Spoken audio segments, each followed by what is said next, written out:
Please, I'm just a cripple, he whispered. Then a calm, firm voice cut through the heavy silence. Step away from him, now. The morning had started like any other at Alden Equity Group. Maya Williams pushed her cart slowly down the corridor. People didn't notice janitors. That's why she saw everything. She paused outside the executive boardroom, mop in hand, and adjusted the earbuds hidden beneath her short curls. Through the frosted glass of the executive boardroom, she saw him Thomas Alden, the man whose name glimmered in silver letters across the building. 44 years old, once called the Golden Eagle of Wall Street, now confined to a wheelchair. A stroke had left half his body paralyzed, but not his mind. He sat at the head of the table, the last remnant of a legend trying to prove he still belonged in his own empire. Across from him stood Richard Vale, tall, manicured, eyes cold as the marble floors. Maya slowed her cart near the door. She could hear every word. "Sign it, Thomas," Richard said, tapping the resignation document on the table. His smile was thin. "It's time." "You're not being reasonable, Richard," Thomas said, his voice steady, if thin. "I built this firm from scratch. You know that better than anyone." Richard Vale's voice oozed like warm oil. "Exactly. You built it, Thomas, 20 years ago. But times have changed. You can't even climb a flight of stairs, let alone lead us into a $2 billion merger." "I don't need stairs to lead," Thomas replied, gripping the armrest of his chair. "Spare me the speeches." Chairs scraped across the floor inside. "What this company needs is strength, visibility, confidence. You, sitting there with your body half broken, it's bad optics, Tom." Maya froze, her hands clenched around the mop handle. She had heard enough. Slowly, she turned off the music and leaned closer to the slightly ajar door. "And if I refuse to step down?" Thomas asked. A moment of silence. Then Richard laughed, cold and sharp. "Sign it," he whispered, "before you embarrass yourself any further." Thomas froze. His pulse hammered in his neck, right where the edge of the letter opener now glinted in the fluorescent light. Sweat beaded on his forehead. "Please," he breathed, voice breaking. "I'm just a cripple." The laughter died instantly. That was the moment the door opened.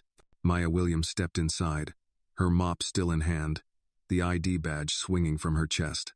"Step away from him," she said, calm, low, deadly certain. "Now." Richard blinked. "Who the hell are you?" She didn't answer. In one swift motion, Maya tossed her cleaning gloves aside and stepped forward. "Drop it," Richard sneered. "You're a janitor. You don't give orders here." Maya's eyes narrowed. "Then consider it advice." "No." He lunged toward her, the letter opener flashing. She sidestepped, grabbed his wrist, twisted an instinct born from training. The weapon clattered to the floor. Richard gasped in pain, and she shoved him back. But one of Richard's men, a broad-shouldered enforcer in a dark suit, rushed forward. Maya barely turned before a fist slammed into her ribs. She stumbled. The air knocked from her lungs. Pain flared sharp and familiar like the shockwave from a battlefield explosion. For a split second, she was back there, dust, gunfire, and the cries of wounded soldiers. The smell of burned rubber and blood. Her commanding officer shouting her name. "Williams, get them out, move." Her pulse snapped back to the present. She spun low, sweeping the man's leg with precise force. He crashed to the ground, groaning. Richard tried to scramble for the door, but Maya was faster. She grabbed the handle of her mop steel core hidden beneath plastic and swung it like a staff. The blow cracked against Richard's arm. He screamed, stumbling back. The letter opener slid across the marble floor. Maya planted herself between him and Thomas, breathing hard but steady. "You're done, Vale." He glared at her, face red with rage. "You have no idea who you're protecting." Maya's tone was ice. "A man who deserves better than you." Behind her, Thomas struggled to steady his chair. His voice shook. "Maya, can you move?" she asked quickly. I think so." "Oh, then we're leaving." Richard lunged again, but Maya intercepted him. She twisted his arm and slammed him against the table, pinning him with one knee. Her movements were clean, efficient, trained. She didn't hit harder than necessary, just enough to end it. "You'll regret this," Richard spat, breath ragged. Maybe, she said quietly. But not as much as you will. She grabbed Thomas's wheelchair handles and pushed hard, rolling him out of the room. The stunned board members parted, speechless, as the billionaire and the janitor sped through the glass corridor.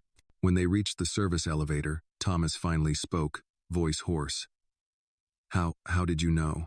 Maya pressed the button, watching the doors slide shut. I was cleaning the hall. I heard everything.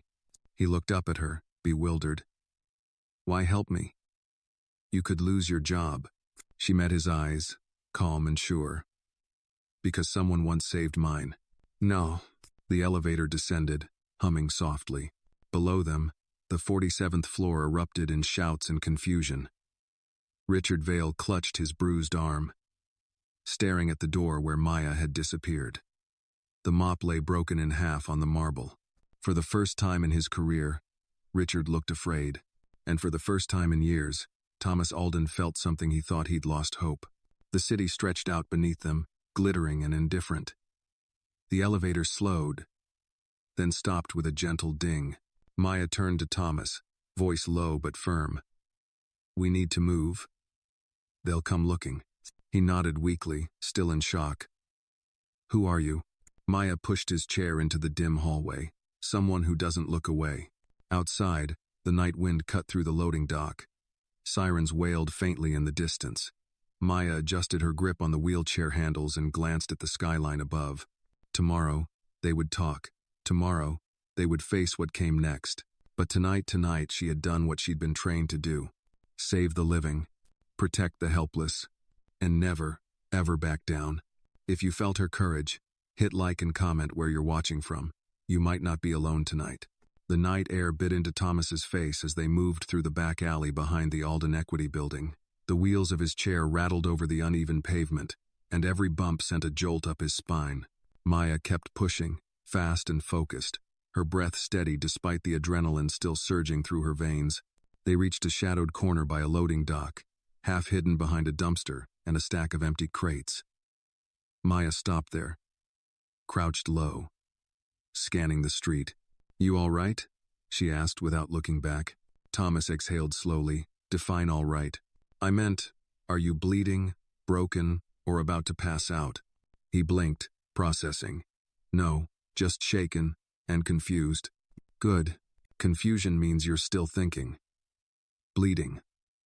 I can fix. Passed out more complicated. She turned then, eyes sharp but not unkind. The hoodie she'd thrown on before pushing him out the service door now hung open, revealing the dark gray of her janitor uniform beneath. A patch stitched on the left breast pocket simply read, M. Williams. Thomas stared at her. You took down a boardroom full of executives and a hired goon with a mop and a wrist lock. Who are you?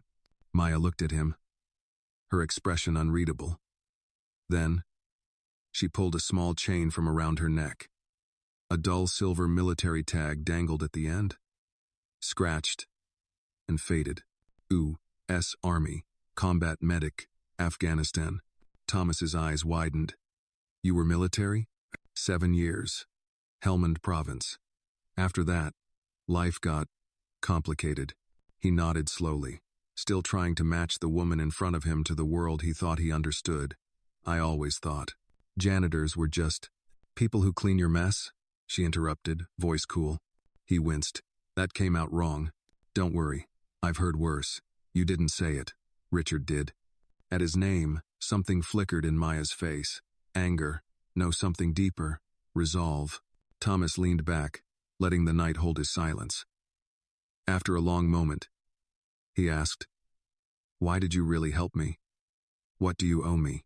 Maya looked away, her gaze distant. 12 years ago, you donated to a non-profit that rebuilt a mobile hospital in Afghanistan.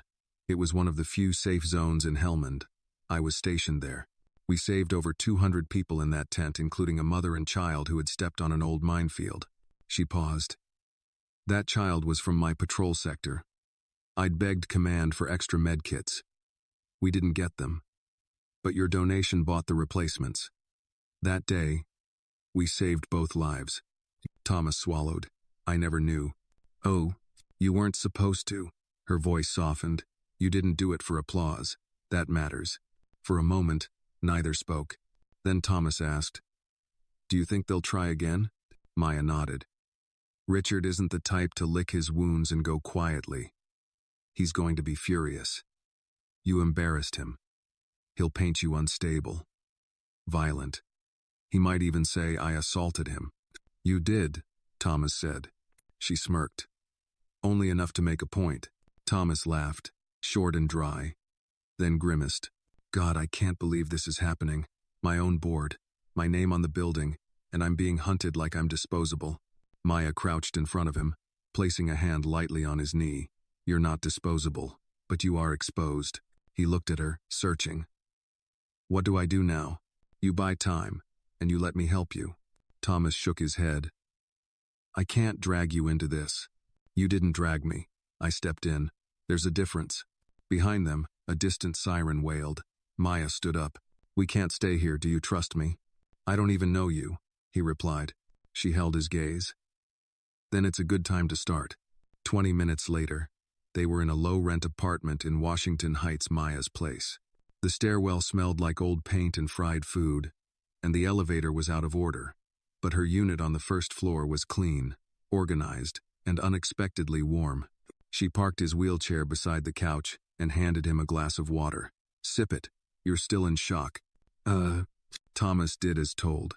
Around the room, he noticed little things. A bookshelf lined with old paperbacks, a faded army photo of Maya in uniform, and a handwritten quote on the wall.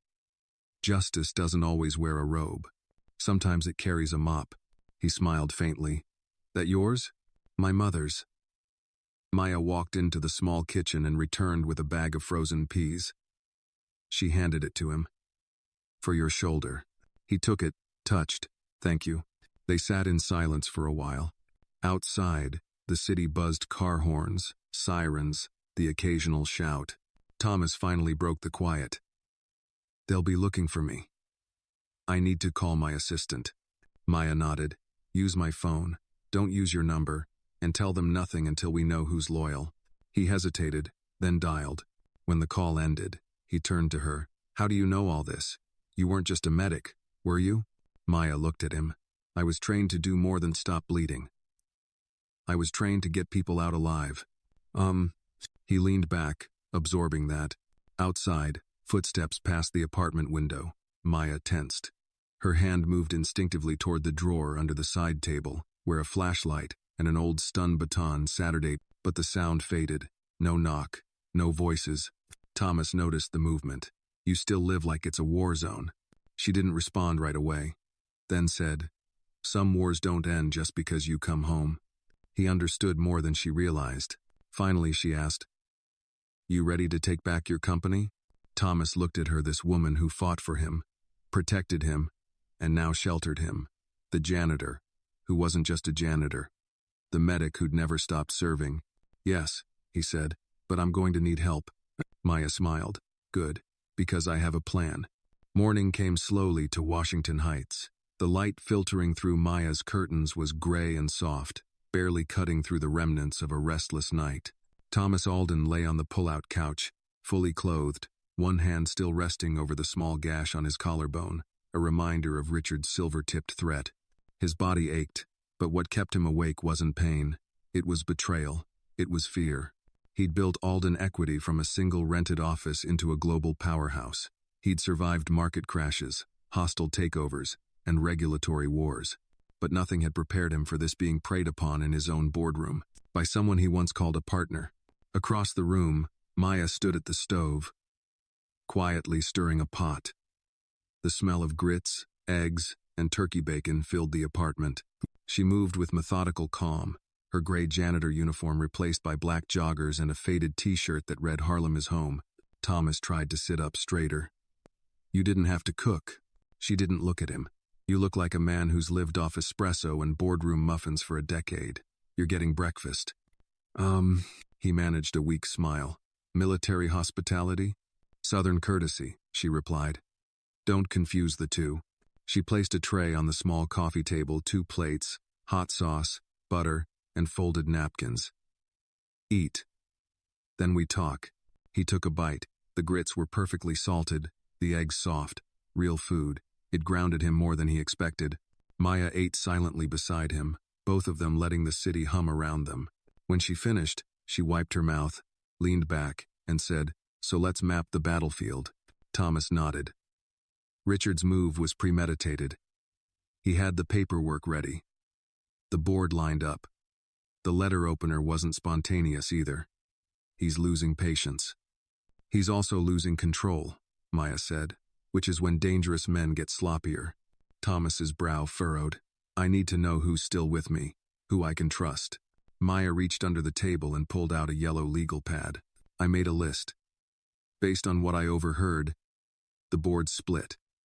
3 are loyal to you: Nancy Giro, Paul Weinstein, and Benjamin Cho. The rest could flip either way. Except Richard. He's not flipping, he's replacing you. He blinked. You've been keeping tabs? I work night shift on the 45th floor. I clean the glass while they forget I exist.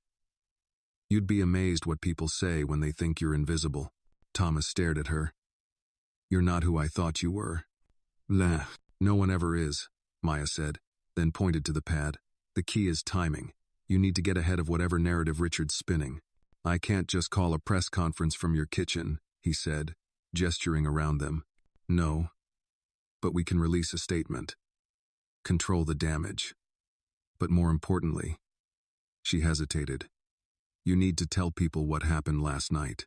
His eyes narrowed. You mean tell them I was attacked? That Richard threatened me with a weapon? Yes, and that I intervened. That a janitor had to save the CEO because the boardroom turned into a battlefield. He looked uncomfortable. That makes me look weak. No, she said. That makes you look human. He shook his head. I built my career on strength. Control. Then maybe it's time people saw your courage instead. He didn't answer. Instead, he stood up slowly, wheeled toward the window, and stared out at the skyline. If I speak out, the board will call it dramatics. They'll say I'm exaggerating. They'll frame you as unstable an employee with a grudge. Let them try, Maya said. But we're not going to let them define the story. We're going to show them the truth. Hay turned. How? She opened a drawer and pulled out a slim black USB drive. I found this in the mop closet camera system. The cleaners are supposed to document hallway incidents for liability purposes. Turns out the building's backup feed covers audio from the boardroom door. Your voice. His threats. The whole thing. Thomas stared at her, stunned. You saved the recording? She nodded. Backed it up at 3 a.m. The original file's probably wiped by now. I've got the only copy. He ran a hand through his hair. You just keep surprising me. That's what happens when no one's looking. She paused. Do you want to release it? He hesitated. It'll go viral. It should. He stared at the drive, weighing the risk, the humiliation, the exposure. But then he thought of Richard's voice. Sign the damn paper, and the cold edge of metal against his throat. Let's do it, he said. Maya smiled. I know a guy. Military vet turned freelance journalist. He doesn't play politics. An hour later, in a dim corner of a local coffee shop, Maya passed the drive to a man in a tan jacket, with a patch on his sleeve that read, 3rd Infantry Division. He didn't ask questions, just nodded and said, You'll have my word. And the truth. By sunset, the story had broken. The headline read, Billionaire CEO, threatened by boardroom coup saved by night janitor with military past. The video clip embedded beneath it was grainy, but clear. Richard's voice, the threat, Thomas's plea, and then Maya's calm voice. Step away from him, now. By 10 p.m., it had 2.4 million views. And by midnight, Richard Vale's attorney issued a statement.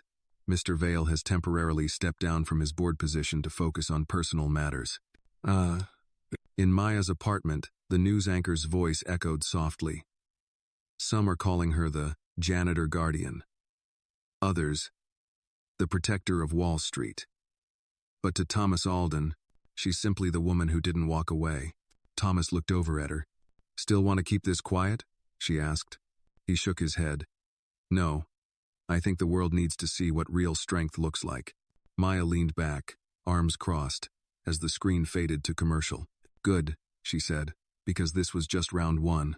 The morning after the video dropped, Alden Equity's headquarters was under siege, not by pitchforks or protesters, but by camera crews, reporters, and satellite vans parked curb to curb along Park Avenue.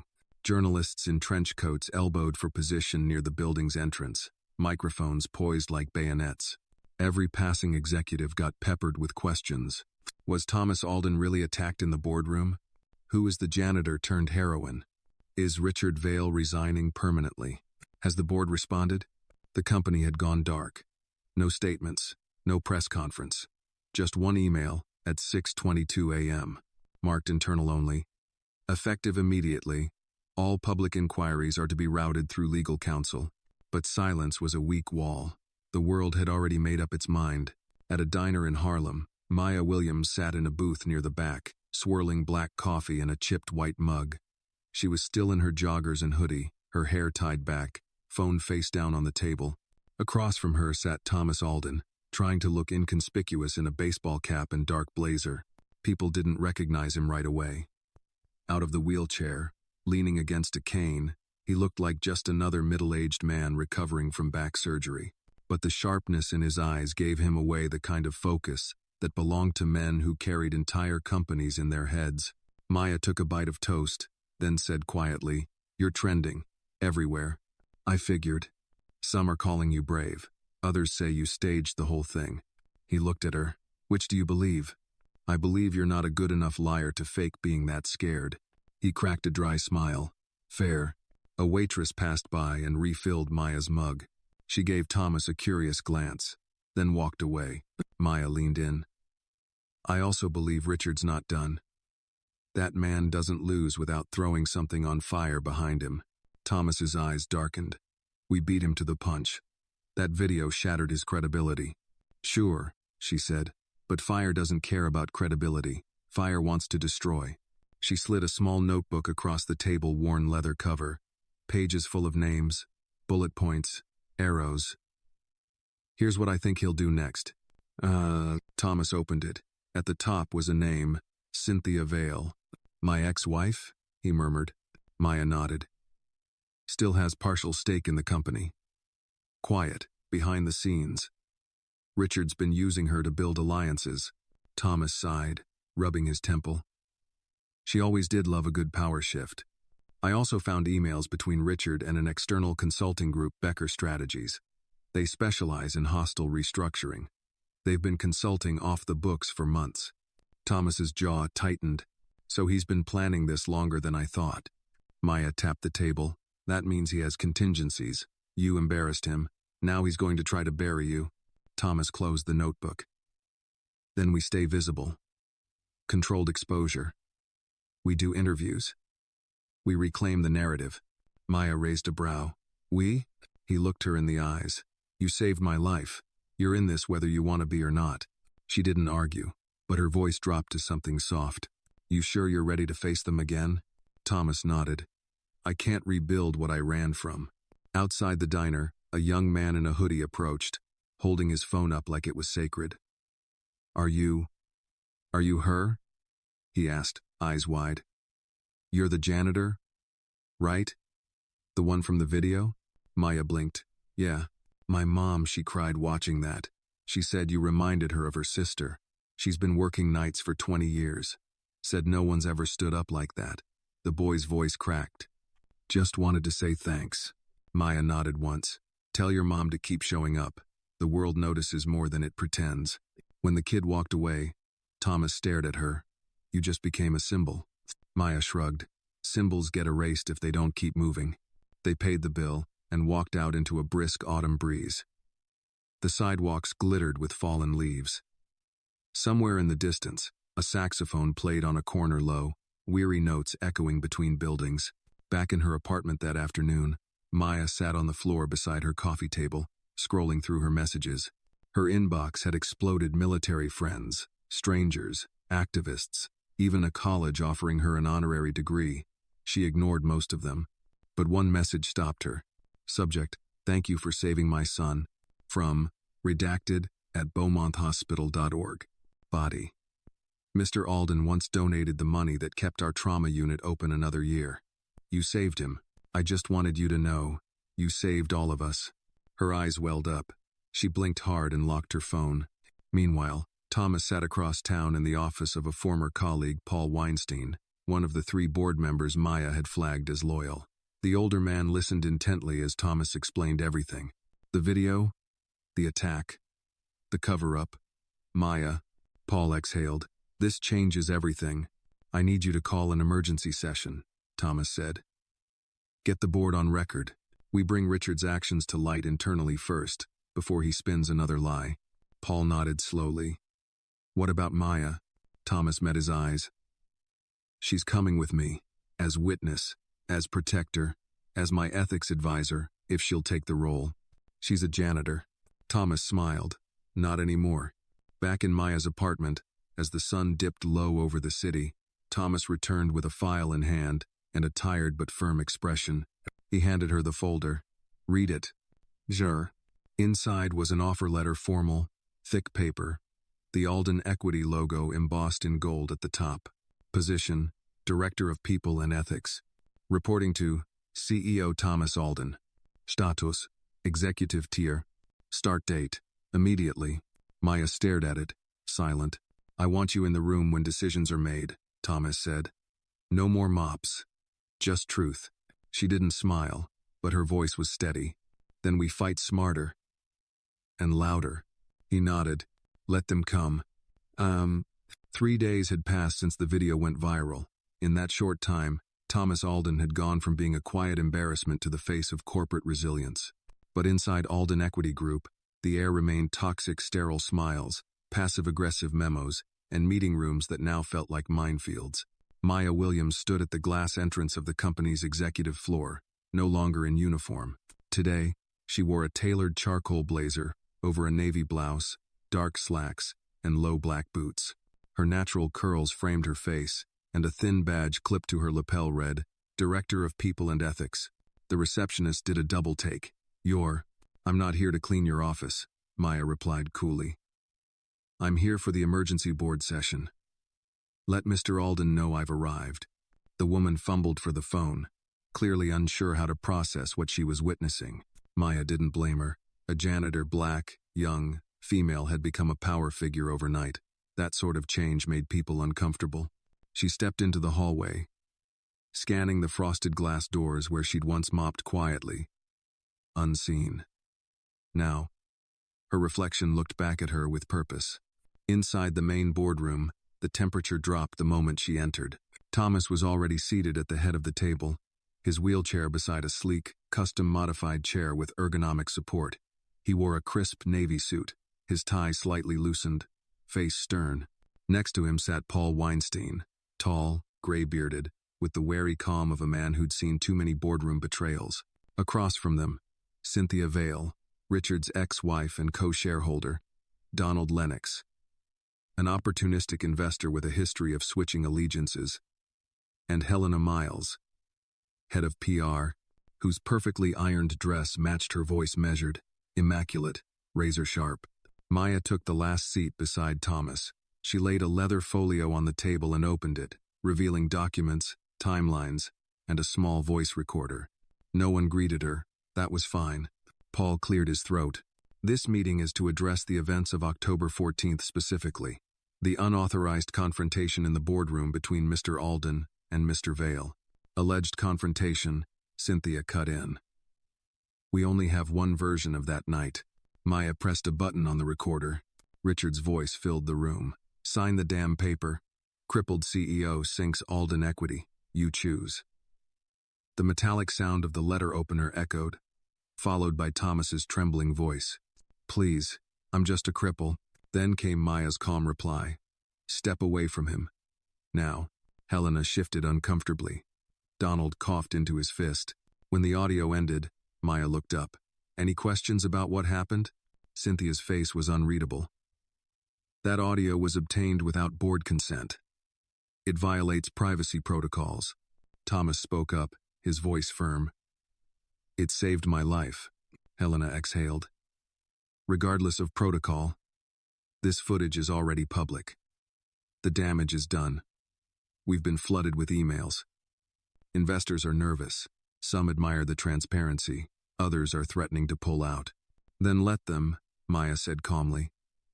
If investors leave because a CEO defended himself from an armed board member, perhaps this company deserves better investors. Paul smirked, hiding it behind his fingers. Donald leaned forward. Let's talk outcomes. What are we voting on? Thomas nodded. 3 things. 1. The official censure and permanent removal of Richard Vail from all board activity and voting rights. 2. The promotion of Miss Williams to full executive status. And 3. A policy reform proposal drafted by Maya and myself to establish new ethical oversight across departments. Cynthia scoffed. You want us to vote on giving janitors board-level power now? Maya met her eyes without flinching. I'm not a janitor anymore. I'm the reason you're not cleaning blood off this table. Dad. The room went silent. Helena folded her arms. I've read the draft policy. It's airtight. Ethics panels, whistleblower protection, board accountability. Frankly, it's overdue. If we don't pass it, we look complicit. Paul cleared his throat. Shall we proceed to vote? Thomas looked to Maya and nodded. Each member signed their vote into the secure board portal. One by one, the results populated. Motion 1. Remove Richard Vail. Passed. Motion 2. Promote Maya Williams. Passed. Motion 3. Enact ethical reform policy. Passed. Cynthia stood abruptly. Congratulations, you've just turned this place into a circus. She grabbed her bag and stormed out. Donald followed after a stiff handshake. Helena stayed a moment longer, then said to Maya, Your voice is going to scare a lot of powerful people. Maya smiled. Only the ones who forgot how to listen. Later that afternoon, Thomas and Maya stood in his office glass walls overlooking the city. Sunlight falling across leather chairs and polished wood. He handed her a drink, sparkling water, lime wedge floating. To surviving the first round, he said. She clinked her glass lightly. To more rounds worth surviving. Thomas stared out at the skyline. You ever think you'd be here? Not once, she replied. But I never thought I'd be invisible forever, either. He looked at her. You're not invisible anymore. No, Maya said. Now the real work begins. Just then, Thomas's assistant knocked gently. Sir? Press is requesting a live statement. They want to hear from both of you. Thomas raised a brow. Ready? Maya adjusted her blazer. Always. As they made their way toward the press room, 2 very different people, one who built an empire, and one who used to clean beneath its floors, walked side by side, no longer divided by title, race, or silence. They were allies now, and they had just declared war on the way things had always been. The press room on the 22nd floor had never been used for anything but quarterly earnings calls and the occasional overproduced launch event. But that morning, the sleek black chairs were filled with reporters, the camera crews packed shoulder to shoulder, and every major news outlet had sent someone who wasn't an intern. Outside, the line stretched around the block. Inside, it was all murmurs and heat. The air was tense, not hostile, just waiting. Behind the curtain, Thomas Alden sat quietly in his wheelchair, fingers loosely gripping the armrest. His suit was tailored, crisp, but he looked tired. The kind of tired that didn't come from sleepless nights but from years of carrying the weight of a name, a company, a public face that was supposed to be unshakable. Across from him stood Maya Williams. She wore navy again, this time a fitted blazer over a high-collared blouse, subtle pearl earrings, and a calm expression that bordered on unreadable. If she was nervous, it didn't show. You don't have to speak, Thomas said, his voice low. Yes, I do, she replied. He hesitated, then gave a slow nod. The moderator peeked through the curtain. We're live in 30 seconds. You'll walk on stage, Miss Williams, first. Mr. Alden will follow. Oh. Maya took one last breath and stepped forward into the light. The flashbulbs went off before she even reached the podium. She adjusted the mic once, and then silence fell. My name is Maya Williams, she began, her voice even, with that quiet power that didn't ask for attention but commanded it anyway. A week ago, I was a janitor. I worked the night shift, mopped your lobbies, emptied your trash, and walked home alone before sunrise. A pause. 3 days ago, I stopped a man from hurting someone. I didn't do it because I was brave. I did it because it was right. The silence in the room deepened. I don't stand here today to be applauded. I stand here because there's something broken in the way we reward silence and punish truth. When the rich abuse power, people expect those of us without it to stay quiet. Keep our heads down, pretend we didn't hear. She looked up. I heard, and I spoke. Behind her, Thomas rolled forward and took his place beside her. The audience leaned forward, cameras locked in. He cleared his throat. I want to begin by saying thank you to Maya, and to everyone who reached out over the last 72 hours. Your support has reminded me that integrity is still worth fighting for. I was attacked in my own boardroom by someone I trusted, he continued, because I refused to resign, because I didn't meet his definition of strength. He used my disability as a weapon, not just to shame me but to force me out. A rustle moved through the room, but thanks to Miss Williams, that attack didn't go unseen. He looked at her. Because of her, this company didn't lose its soul. One reporter stood. Mr. Alden, will you be pressing charges against Richard Vale? Thomas's jaw flexed. We're reviewing all legal options. No one should be above accountability. Another hand shot up. Miss Williams, are you prepared for the kind of scrutiny that comes with this new role? Some investors are questioning your qualifications. Maya smiled lightly. They're welcome to ask. I've carried wounded soldiers out of active combat zones. I've helped grieving families through death notifications. I've scrubbed floors while executives whispered lies. I've studied people, and I know how power moves when no one's watching. I'm not here to be impressive, she added. I'm here to be useful. No. A third reporter raised a hand. Are you afraid, Miss Williams, of retaliation? There was a flicker in her eyes, old pain, old steel. Yes, she said honestly, but I'm more afraid of what happens if no one speaks up the next time. Thomas's hand rested lightly on his armrest. Courage isn't the absence of fear. It's standing anyway. Another voice. What happens next? Thomas turned to the crowd. What happens next, he said, is change. We are enacting a full internal review. We are restructuring the board's accountability model. We are elevating the voices of people who have too long gone unheard, not because it's fashionable, but because it's overdue. Maya nodded. And we're starting with transparency. Real transparency. You can't fix what you refuse to see. After a moment, Thomas added, we will no longer be the company that rewards silence. We'll be the one that rewards courage. The room erupted in a storm of camera flashes and murmurs. As the conference concluded, Maya stepped away from the podium and disappeared backstage while Thomas stayed to answer follow-ups. She moved quickly, avoiding the applause, the attention, the eyes. In the hallway, her hands shook for the first time all day. A voice startled her. You meant every word. She turned. Helena Miles stood by the doorway, arms crossed, a faint smile on her lips. You're dangerous. Maya raised a brow. Excuse me? I mean that as a compliment, Helena replied. People like you who speak plainly, who don't owe anyone, scare the hell out of people like me. Maya's expression didn't change. Good. Helena leaned in, her tone softer. Don't lose that fire, but be careful. This place eats idealists. I'm not an idealist, Maya said. I'm a realist with a spine. Helena nodded once. Then maybe you'll make it. Most of us didn't. No. That night, the headlines exploded. Janitor turned exec shakes Wall Street with fiery press conference. Thomas Alden breaks silence. Promises ethics over profits. I heard and I spoke. Maya Williams' call to action goes viral.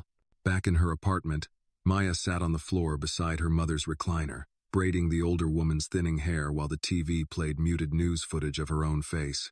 Her mother, half lucid, looked at her and asked, Are you famous now, baby? Maya smiled softly. Just visible, Mama. That's all. Outside, the city buzzed with noise and light. But somewhere beneath the hum, something deeper stirred. A shift. A crack in the ceiling that had always seemed too high to touch. And in that space, Maya Williams stood not as a janitor, not as a soldier, not even as a symbol, but as herself. The morning after the press conference, Maya Williams stood alone in the quiet stillness of the Alden Equity Sky lobby. The office wouldn't open for another hour, and for now, the 47th floor belonged to the hum of fluorescent lights and the faint echo of a janitor's memory.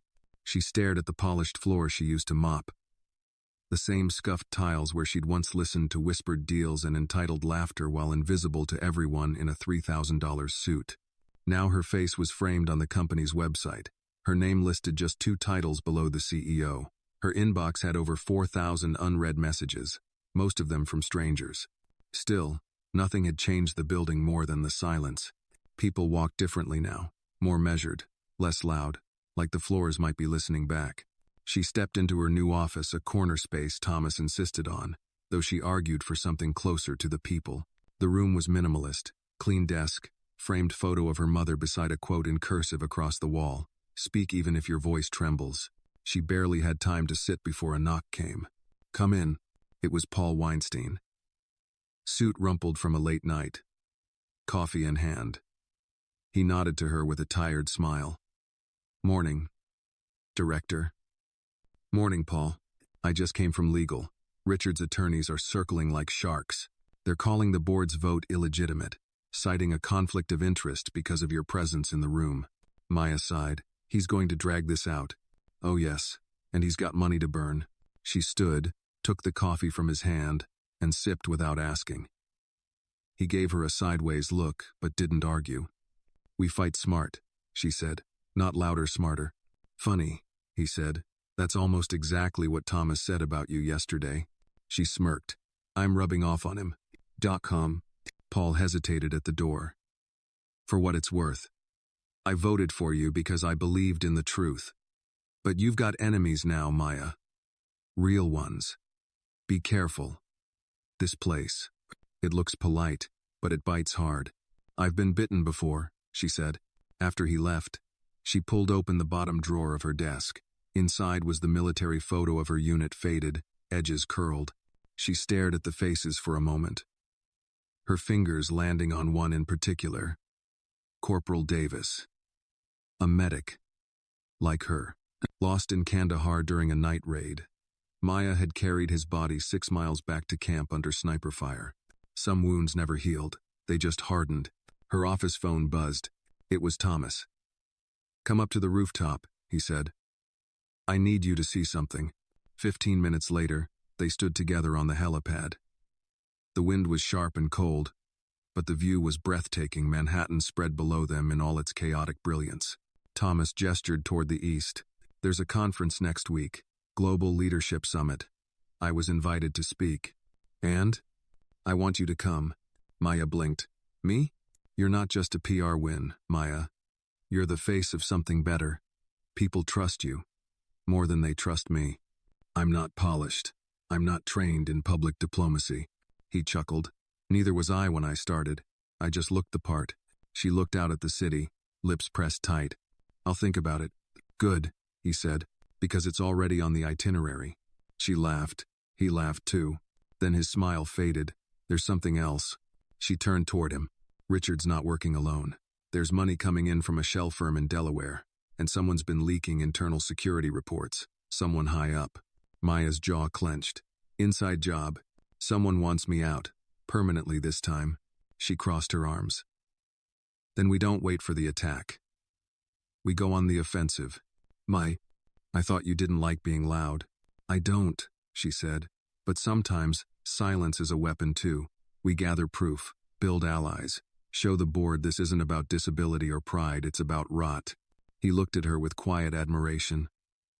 "You sure you were just a medic?" "I was a fighter who patched wounds when I couldn't stop the bleeding. Now I stop it before it starts." Back downstairs, she passed a young intern in the hallway. The girl, maybe 22, wore oversized glasses and clutched a notebook like it was armor. As they passed, she whispered, "Thank you." Maya paused. "For what?" "For not being quiet." Maya smiled. "Don't you be either." By noon, she and Thomas were in a closed-door strategy session with Helena Miles.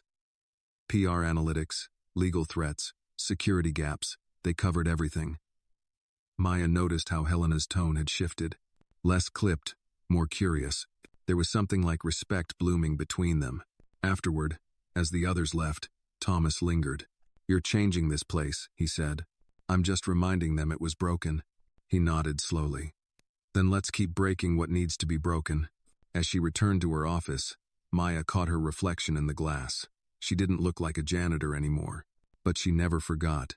Because the moment you forgot where you came from, you started walking like the ones who never saw you in the first place. The elevator doors closed with a soft chime, sealing Maya Williams inside with her thoughts. She watched the numbers climb. 9, 14, 22. Each floor felt like a layer of the old world she used to belong to peeling away until she reached 45, her old domain. She'd requested the stop herself. No one asked her to come down here. No one expected it. That was precisely why she came. The janitorial wing smelled of bleach and lemon polish, just like it always had. Fluorescent lights buzzed overhead, casting a faint hum into the linoleum hallway. Maya walked past the locker room where she used to change at the start of every shift. Her old locker still bore the faded label, M. Williams. She stopped, opened it. Inside, she found the uniform she'd worn the night of the boardroom incident, still stained with adrenaline and memory. Next to it, a mop handle leaned against the back wall like a discarded rifle from a finished war. She reached out, touched the patch on the shirt's shoulder, and felt a wave of quiet remembrance. A rustling behind her made her turn. It was Lionel, the night shift supervisor. 60-something, wiry, kind eyes under a Mets cap. He froze when he saw her. "Maya?" he asked, disbelief lacing his voice. "Or should I say, Director Williams now?"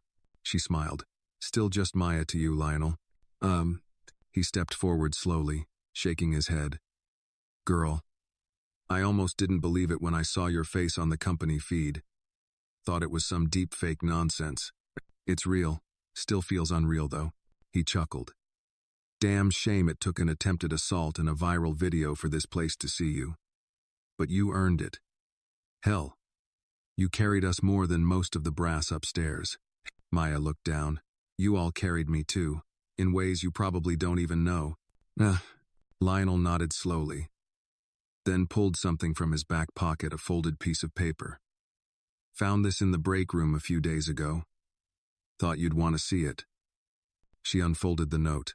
Sloppy handwriting, all caps. "She thinks she's one of them now. Just another N-girl in a suit." Maya's stomach knotted.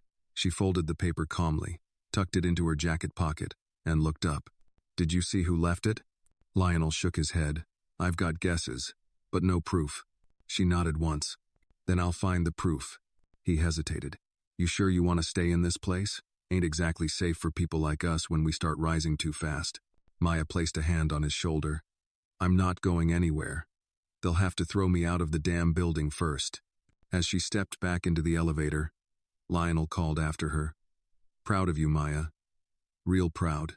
Back on the 47th floor, Thomas was waiting outside her office, looking distracted, agitated. "Something wrong?" she asked. He handed her a tablet. "Just got this from Helena. It's an anonymous whistleblower report, from inside our own HR department." She scanned it quickly. Key phrases leapt out. Unauthorized surveillance logs on executive floors. Internal emails intercepted. Likely planted mics near CEO's office. Someone feeding Richard intel from inside. Maya's lips tightened. "He's still in the building." Thomas nodded grimly. "Even after we removed him officially, he's working through proxies. Maybe someone in IT. Maybe someone higher." She looked at him. "We need access to the internal audit logs. And we need to install a separate security net around your office. No more blind spots." He hesitated. "I don't like being paranoid." "Then be prepared instead." They moved quickly. Within an hour, Maya had Helena discreetly dispatching her most trusted staff to review every security feed from the last month. IT was placed on lockdown, access restricted to top-tier clearance. Maya coordinated with 2 veterans she'd trusted, both former military contacts now working in private cybersecurity, to sweep Thomas's entire suite for audio bugs. One was found, embedded under the corner of his desk, microscopic, professionally installed. Thomas stared at it like it was a snake. "This was inches from my daughter's photo," he murmured. Maya said nothing, just crushed the bug in a tissue and flushed it herself. Later that evening, she returned to her apartment. mind buzzing, thoughts a web of names and timelines.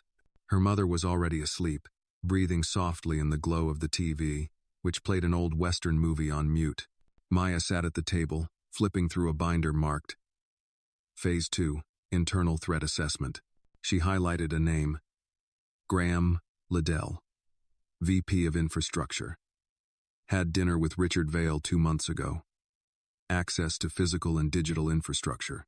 Beside it, she scribbled, check payroll logs, cross-reference building keycard data, confirm if he had access to level 3 terminals.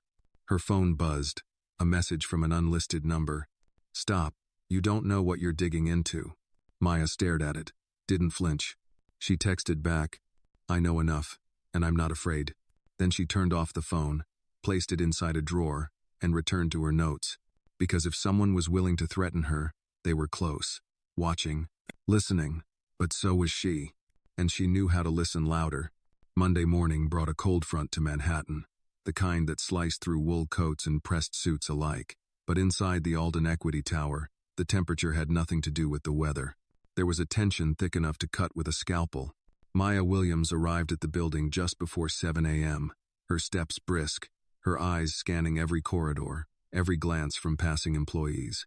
The note from the janitor's break room, the bug under Thomas's desk, the anonymous threat on her phone. This wasn't just corporate betrayal, this was war. And someone inside these walls wanted her silenced. In her office, Maya found a manila envelope sitting neatly in the center of her desk. No name, no return address. Just her initials scrawled in fine tip. Sharpie. She closed the door, locked it, and peeled the envelope open. Inside, a single photograph. Black and white. Grainy. A security cam still. It showed Richard Vale standing in the parking garage beneath the building. The timestamp was from the night after the board had voted to remove him. Standing next to him, Graham Liddell, VP of Infrastructure, the man she'd flagged in her binder the night before. Behind them, a third figure. Harder to see. Shorter. Face obscured by shadows. But Maya's stomach clenched when she noticed the man's necktie. Gray with a subtle red pinstripe. Only one person in the building wore that same tie every Monday. Donald Lennox. The swing vote from the board. She stood up, mind racing. If Donald was still meeting with Richard, this wasn't just a leak, it was a counteroffensive. That meant whatever came next wasn't just going to be passive. It would be public, and designed to collapse Thomas's fragile resurgence from within. Maya stormed into Thomas's office without knocking. He looked up from his laptop, startled. We have a problem, she said, tossing the photo on his desk. He leaned in, eyes narrowing. That's Graham. And Donald. His jaw set. Son of a... Maya started pacing. He pretended to vote for you, but he never left Richard's side. That's why the bugs made it into your office. Why the threat came so fast. They're planning something big. Thomas frowned. What would be big enough? Something to discredit you, or frame you. Something that turns the narrative back in their favor. Nah. Helena Miles entered then, tablet in hand, breathless. You're going to want to see this. She tapped the screen. A new headline from the Financial Ledger flashed. Breaking. Leaked emails suggest CEO Thomas Alden manipulated disability status for sympathy vote. Maya's blood went cold. Helena scrolled. Anonymous sources claim your recent press conference was staged. That you never actually needed the wheelchair. That it was a strategy to rebuild public trust after a series of failed investments. Thomas looked like someone had punched him. That's a lie. I know, Helena said, but it's already trending. Maya grabbed the tablet. Where did the emails come from?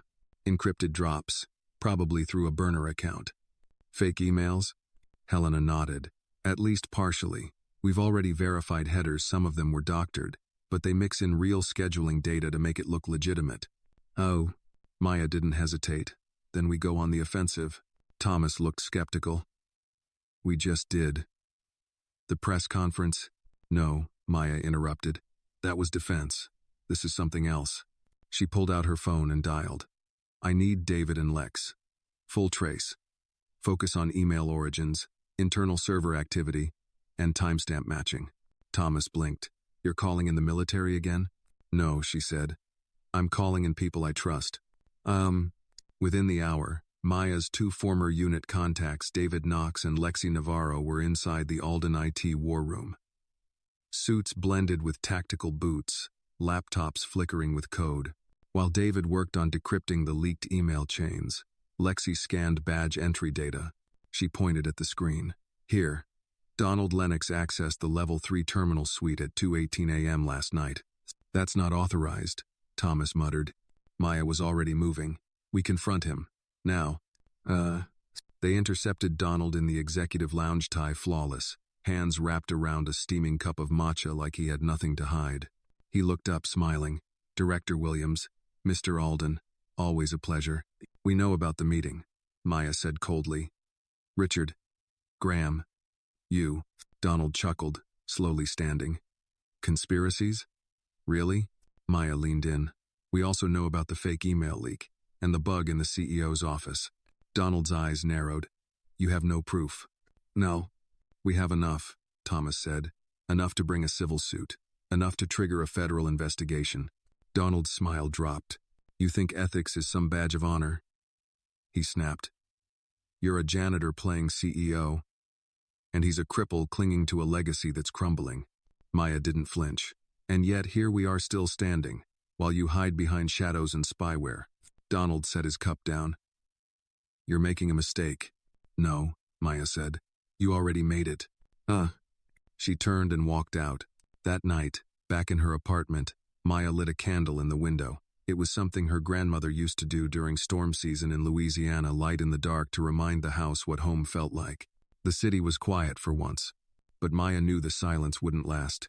She looked down at the picture of Richard, Donald, and Graham. 3 snakes in suits, and 1 woman with boots built for stomping. Tomorrow, the next phase would begin. The next morning began not with alarm clocks, but with subpoenas. At 6:04 a.m., federal agents delivered sealed envelopes to Graham Liddell's townhouse in Tribeca, Donald Lennox's Upper East Side apartment, and most notably to Richard Vale's private yacht anchored just off the Long Island Sound. By 8 a.m., all 3 were trending. Maya Williams stood in the command center that used to be the conference room on floor 48. The blinds were drawn, the lights dimmed, and 4 flat-screen monitors pulsed with data feeds. Her team, David, Lexi, and Helena, operated like a synchronized unit. One tracking server anomalies, another cross-referencing badge entries, another feeding updated press drafts into a crisis management funnel. Thomas sat to the side, silent but steady, watching it all with the heavy gaze of a man who once thought leadership meant staying polished, and now knew it meant getting dirty when justice demanded it. Maya pointed at the primary feed. The subpoenas bought us time, but Richard's not finished. This isn't just about corporate sabotage. It's legacy warfare. Helena looked up. Then we strike at legacy. She tapped her screen. Vale isn't just hiding money in offshore accounts. He's laundering influence. Campaign donations, real estate fronts, shell companies that own shell companies. But if we go public, without airtight evidence, it'll blow back. Maya nodded. Then we need more than evidence. We need testimony. Thomas glanced up. From who? Graham, Maya said simply. He's the weak link. He's not a true believer. He's scared. He'll flip. David chimed in. He's already called a lawyer. That's the first crack. Then I'll go talk to him, Maya said. Thomas stood. I'll go with you. She looked at him carefully. You sure? I've hidden long enough. An hour later, they sat across from Graham in a sterile legal office in Midtown. His face was pale, hands twitching, as he sipped from a paper cup. His lawyer, a young woman in thick glasses, looked like she hadn't slept in 2 days. Maya leaned forward. You still have a chance to walk away from this without handcuffs, but you need to talk. Graham's lips quivered. Richard said this would never touch me, that I was just covering system upgrades, that the surveillance was temporary. Maya didn't blink. He lied. Thomas added, You helped install bugs in my office. You leaked internal strategy documents. You accessed restricted terminals under false credentials. Right now, the only thing standing between you and a federal charge sheet is your cooperation. Graham swallowed. He has dirt on all of us. He recorded calls, archived emails. Half the board's terrified. Maya's voice lowered. You're not half the board. You're you. You still get to choose. There was silence. Then, what do you need? Maya's breath held for just a beat. Everything. By that night, they had it. Graham turned over 4 encrypted drives, 2 burner phones, and a handwritten ledger of backdoor meetings and cash movements, all of it meticulously documented. It was a war map. At 10:42 p.m., Maya and Helena sat in Thomas's office, poring over the materials. This, Helena said, holding up a transaction record, is a direct line from Richard's account to a super PAC funding 2 city council campaigns and 1 federal candidate.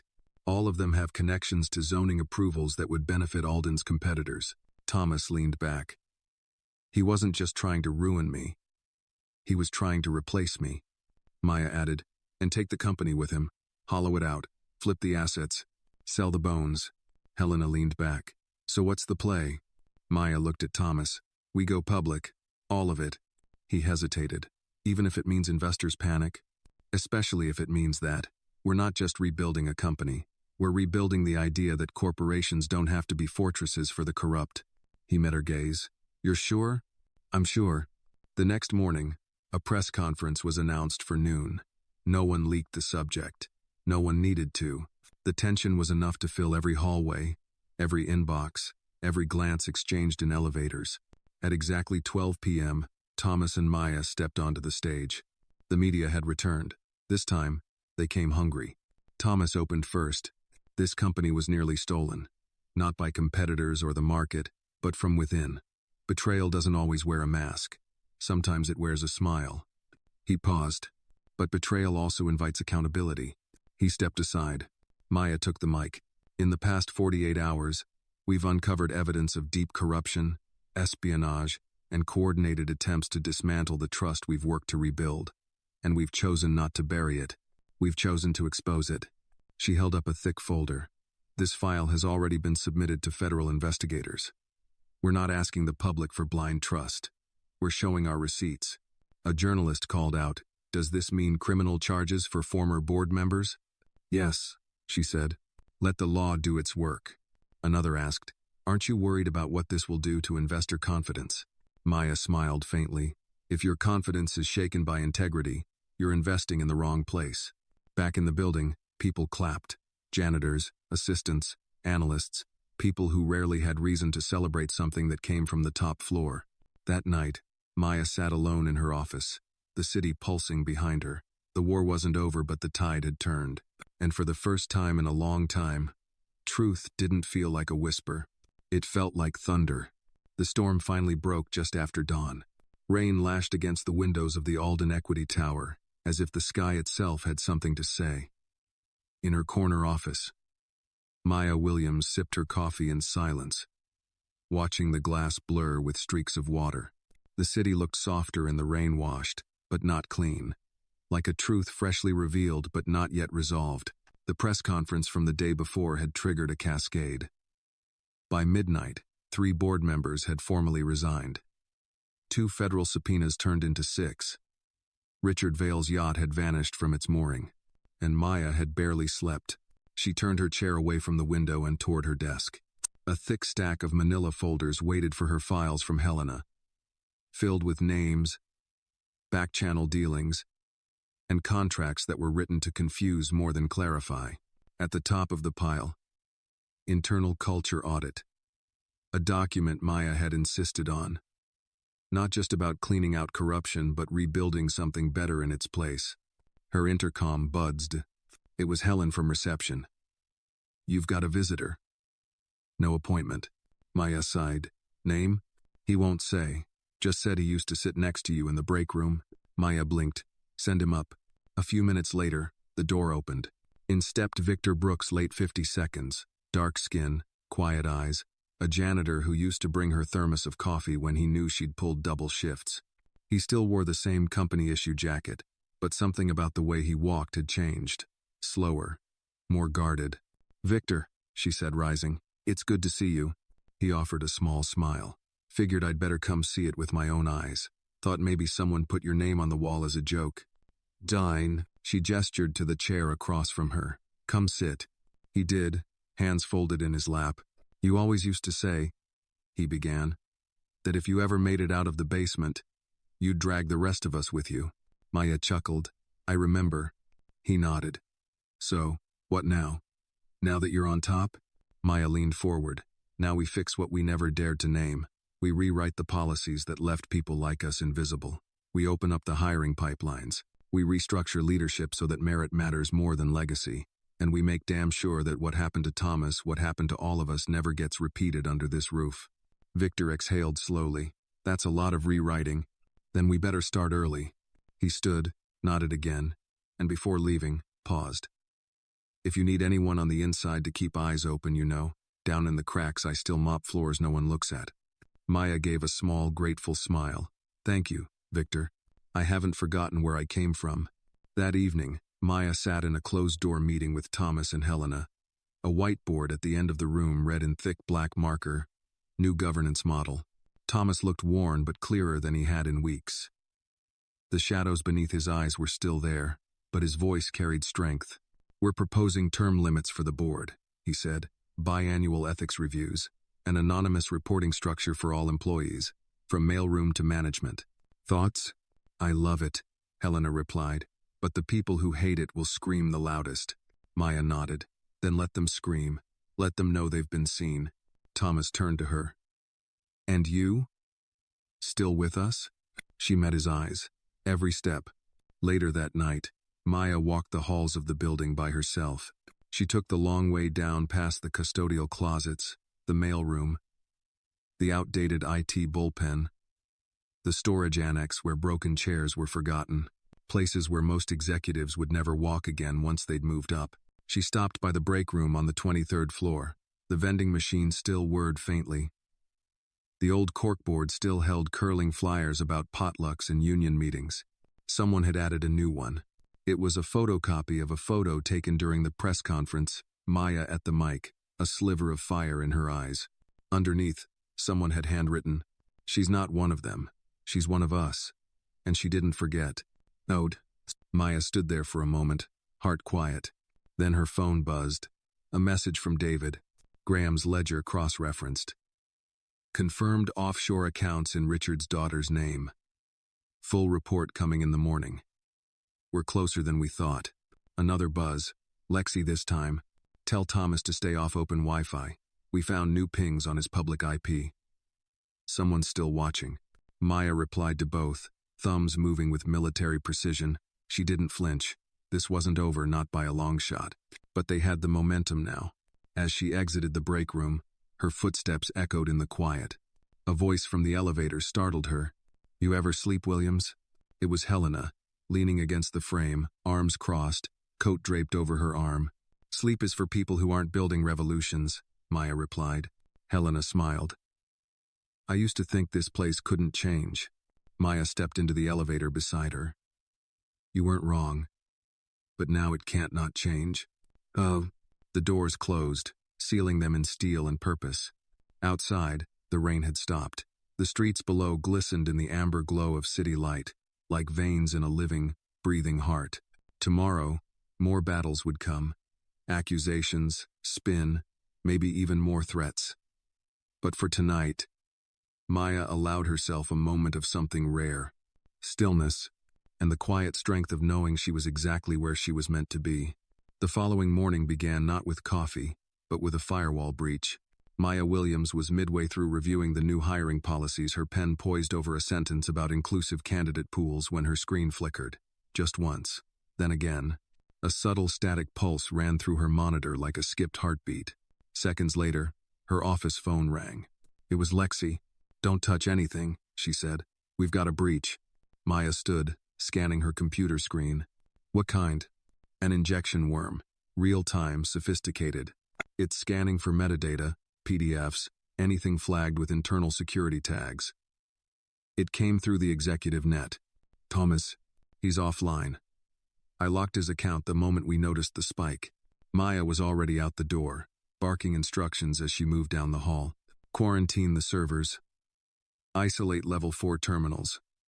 Pull building-wide Wi-Fi into local mode. Anyone not badged into IT gets escorted out. No exceptions. Helena intercepted her halfway down the corridor. I just got a text from HR. Someone's pulling old employee records termination files from 4 years ago. Why? Maya didn't stop walking. Because Richard's trying to erase his paper trail.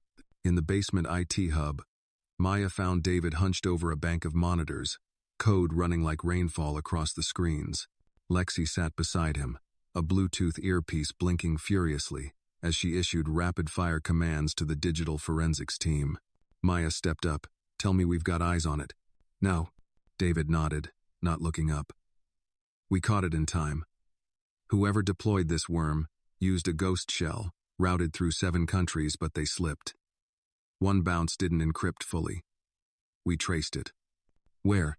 Lexi pulled up the data trace on the central screen. It pointed to an IP registered under an innocuous name. Clearwave Consulting, LLC, Hoboken, NJ. Maya narrowed her eyes. That's a shell company. We flagged that in Graham's ledger last week.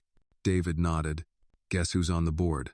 Let me guess, Maya muttered. Richard Vale's daughter, Lexi added. And we found something else. This wasn't just an attack. It was a dragnet. They were targeting internal audit trails, tied to your first employment file. Maya blinked. My janitor file? David turned to her for the first time. They're trying to prove you were hired illegally. Like you falsified your background or skipped clearances. Maya let out a short breath. So they want to discredit me by saying I should have never been in the building, Lexi said quietly. If this gets out before we control the narrative, they'll paint you as a fraud, undermining everything you've built. Maya paced for a second, then stopped. Then we beat them to it. By noon, she stood at the podium in the smaller of Alden's 2 press rooms. Fewer cameras, fewer reporters, but the story would still run. Thomas sat in the front row, flanked by 2 security officers. Helena leaned against the back wall, arms folded, watching. Maya adjusted the microphone. There are people, she began, voice steady, who would rather burn a house down than see someone like me live in it. She held up the internal audit file, now unsealed. 23 years ago. I applied for a janitorial position at Alden Equity under a government assistance program for veterans. I disclosed my military service, my discharge, my trauma. I passed every check required. She set the folder down. And yes, I didn't come through the Ivy League, or a legacy hire. I came through a side door most people pretend doesn't exist. But that door still led here. She paused, letting the silence build.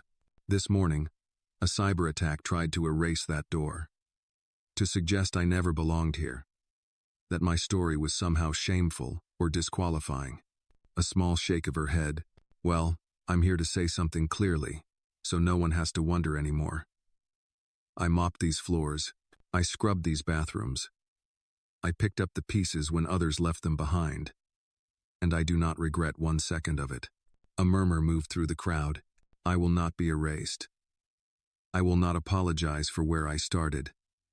And I damn sure won't stop because someone's uncomfortable with where I've arrived. Applause broke, spontaneous and unrehearsed. In the back of the room, Thomas leaned over to Helena. She's better at this than I ever was. Helena smiled. She's not just better, she's bulletproof. That evening, Maya returned to her apartment for the first time in 2 nights. Her mother sat by the window, knitting a new scarf for a neighbor's baby, her eyes still sharp even behind thick lenses. You looked good on TV today, she said softly. Maya smiled, dropping her keys into the bowl. I looked tired. You look true, her mother replied. That's better than pretty. Well, Maya crouched beside her, resting her head on the woman's shoulder like she used to as a girl. They tried to dig up dirt on me today, she whispered. They'll keep trying. I know. Her mother placed a hand gently over hers. You don't fight them by being louder. You fight them by standing longer. That's what they hate most. That you're still standing. Later that night, a courier arrived at Maya's building with no return label and no verbal confirmation. He left behind a small black box on her doorstep. Inside, a single USB drive. And a note, typed, with only 2 words. Dick Deepa. The USB drive sat on Maya's kitchen table like a weapon waiting to be loaded. The note had been typed in courier font, clean, cold, impersonal. Just 2 words. Dig deeper. But those two words weighed heavier than any folder, any photo, any smear campaign she'd faced so far. They came without warning, without source, without agenda. And Maya had learned from combat and corporate betrayal alike, when something comes without an agenda, that's when you should be most alert. She didn't plug the drive into her laptop. Instead, she took it to the hardened terminal in her apartment's panic room, installed quietly after the first cyber attack, connected only to an air-gapped system David and Lexi had built. No Wi-Fi, no Ethernet, no Bluetooth, only trust. She slid the USB in and waited. A folder popped up, Veil Exodus. Inside it, 5 video files, 1 audio clip, and a spreadsheet labeled RVail, Strategic Exit Plan, 2LXLX. She clicked on the first video. A shaky recording played, taken from what appeared to be a hidden camera, maybe inside a briefcase or jacket button. Richard Vale sat at a restaurant table. Across from him was Donald Lennox. The audio was muffled but clear enough to make out. "Donald, you can't just disappear. The board'll notice." "No, Richard. They won't care. I've lined up proxies. A dozen shell companies. By the time they realize what I've done, Alden Equity won't exist. It'll be asset, stripped and reborn, and I'll be untouchable." "Donald, you're talking about taking down a legacy." "Richard, I'm talking about building an empire. You coming or not?" The second video was worse. It showed Richard in a darkened room, whispering into his phone. "Richard, the maid? She's a damn liability. Get rid of her. Use whatever you have to. Just make it look like a scandal, no blood. I want her reputation gone before she even knows she's bleeding." Maya's stomach turned. She clicked through the remaining videos, snippets of conversations, surveillance from parking garages, snippets of financial conversations with off-screen bankers. But it was the spreadsheet that made her hands tremble. It wasn't just a plan.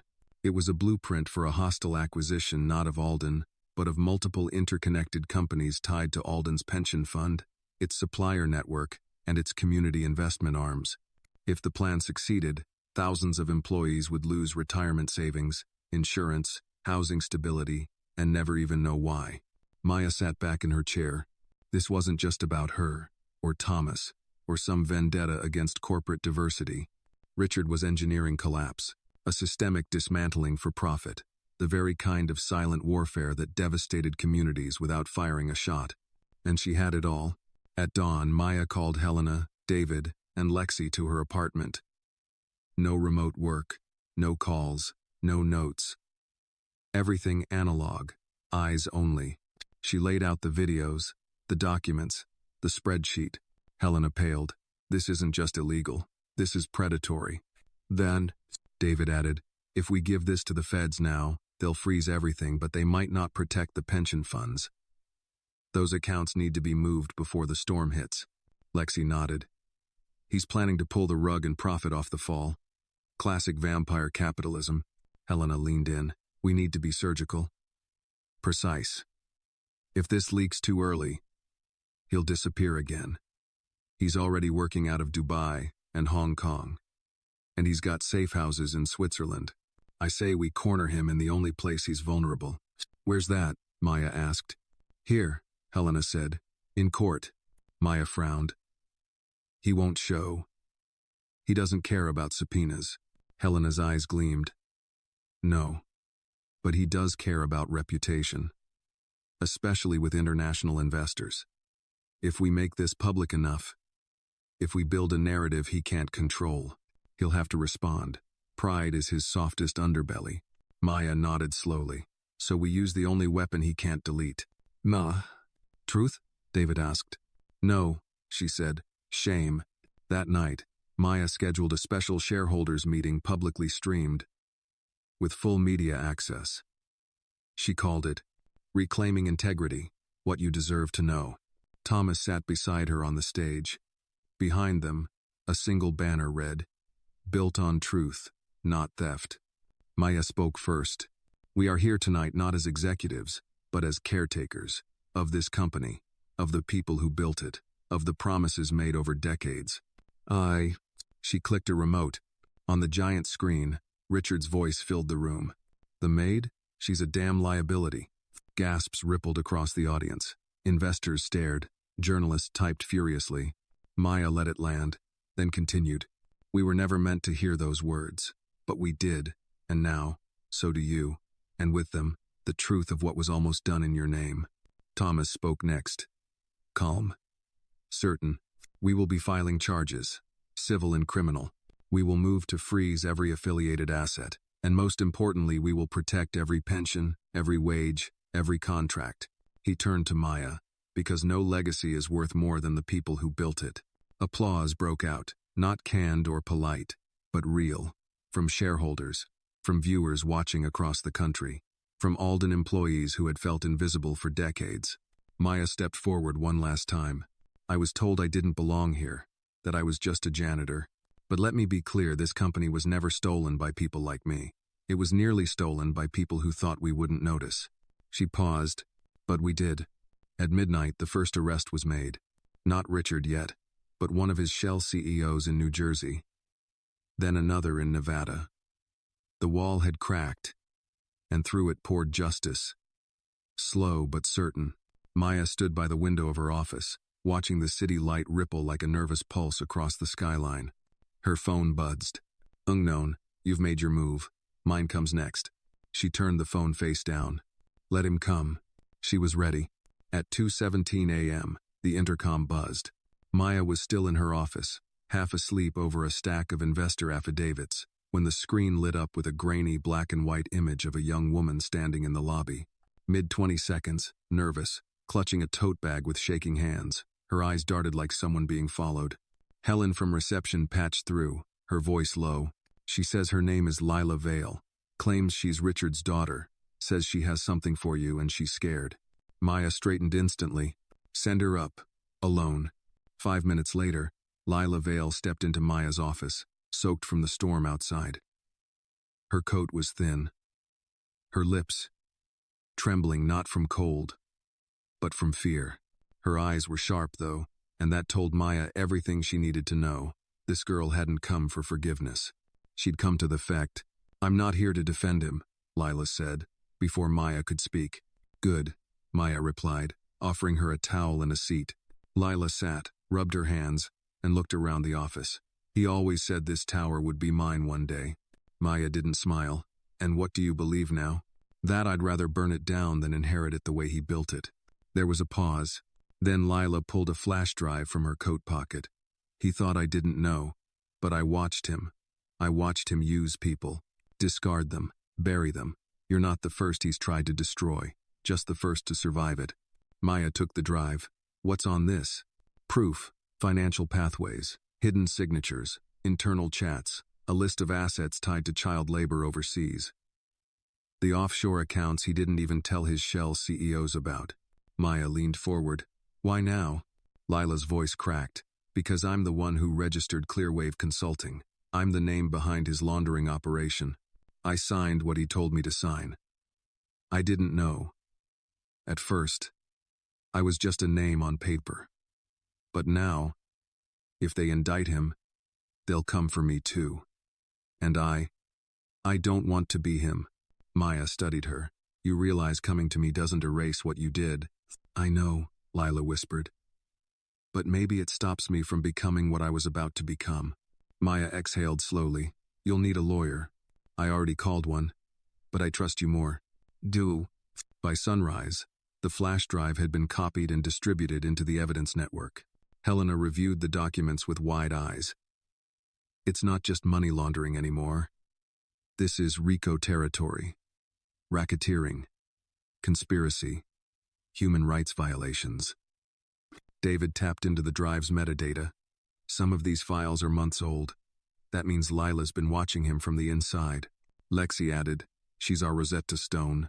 Maya nodded, and he's going to find out she flipped. When he does, he won't just retaliate. He'll panic. That's when he makes mistakes. Thomas walked in, coat slung over one shoulder. Then we give him a reason to panic. He dropped a printed letter on the table. What's this? Maya asked. A special motion to the DOJ, he said. Requesting a temporary freeze on all real estate assets tied to the Vale Foundation. That's his last fortress, his ego wrapped in charity. Helena smirked. You're going to humiliate him. No, Maya said. We're going to unmask him. Let the world see the man behind the curtain. By noon, word had spread. News outlets were ablaze with headlines. Daughter of Richard Vale turns over evidence in corporate scandal. Whistleblower from within. Maya Williams receives files that could end Billionaire's reign. But it was the photo that changed everything, a leaked image of Maya and Lila together, exiting the tower at dawn. Lila's face turned away. Maya's hand gently on her back. It humanized the war. This wasn't just about corporate corruption anymore. It was about people. The media pivoted. The narrative deepened. And Richard Vale? He went silent. That night, Thomas, Maya, Helena, and Lila met in a secure room inside the Alden legal suite. The air was tense. 100 silent truths pressing against the walls. Thomas turned to Lila. You understand what happens next? She nodded. I testify. Under oath. I name every company, every shadow deal. I accept responsibility for my part. I don't ask for forgiveness. Just for justice to be real. Maya nodded. That's all we ever asked for. Thomas added quietly. Your father will come for you. Not just legally. He'll try to discredit you, make you disappear in the narrative. Are you ready for that? Lila's voice didn't shake this time. He already made me disappear when he used me. This time, I choose visibility. Maya smiled faintly. Good. Then let's give the truth a microphone. No. As the team left the building, a light drizzle coated the pavement. Across the street, a black car idled, windows tinted too dark, engine too quiet. Maya noticed it instantly. She stopped, shielding Lila with her body, hand subtly dropping to her side, where a concealed panic button lay in her coat. The window rolled down. A man inside stared at her. Not Richard, not Donald. Someone new. Un familiar. But watching, the window slid shut again. The car pulled away slowly, disappearing into the misty street like a shadow losing shape. Lexi stepped closer. We've got eyes on the building's perimeter. If they're watching us, we're watching back. Maya nodded but kept her hand on the button. She looked at Lila, who was shivering again. You're safe, Maya said softly. But inside, she knew it wasn't over. Richard Vale wasn't done, and neither was whatever he had just unleashed. The following day began with calm, and that was the most dangerous part. No threats, no hacks, no suspicious deliveries or anonymous messages. Even the morning paper barely mentioned Alden Equity. The media's appetite had moved on to an unfolding Senate scandal. But for Maya Williams, silence was never safety. She stood at the windows of Thomas's office, arms crossed, her breath fogging the glass. Behind her, the room buzzed with tension. Thomas was on a call with a federal prosecutor, trying to expedite the freeze on Vale Foundation assets. Helena scrolled rapidly through encrypted group chats with their legal team. Lexi paced with a tablet in hand, muttering updates under her breath. David hadn't spoken in over 15 minutes, a sign he was either solving something massive or unraveling something worse. And Lila Vale? She sat quietly in the corner of the room, wrapped in a borrowed blazer, a soft tremor in her hands. Maya turned. David, status? He didn't look up. We found a digital dead drop embedded in one of the charity sites Richard ran. It auto-schedules disbursements to shell companies every 72 hours. Can we stop it? Not yet. It's rigged with a watchdog protocol. If we block it, it triggers another worm into the city's real estate transaction servers. Thomas lowered his phone. He's built a trap inside a trap. Helena raised an eyebrow. We're not just fighting a man. We're fighting a system he's been grooming for over a decade. Maya stepped forward. Then we break the system, piece by piece. Helena glanced over. We may have help with that. She tossed a document folder onto the table. Inside, a notarized affidavit. Remember Alton Burke? She asked. The tech security lead Vale fired 2 years ago? Maya nodded slowly. He was accused of insider trading. Framed, Helena said. Turns out he saved backups of everything before they wiped his servers. He wants to testify. David added. He has logs, names, code timestamps, even voice recordings. Thomas leaned in. Does he still work in tech? No, Helena said. He drives for Uber now. Maya exhaled. Let's bring him in. That night, Maya met Alton Burke in a dim diner on the east side of Manhattan. No suits, no lawyers. Just two people and a slice of pie between them.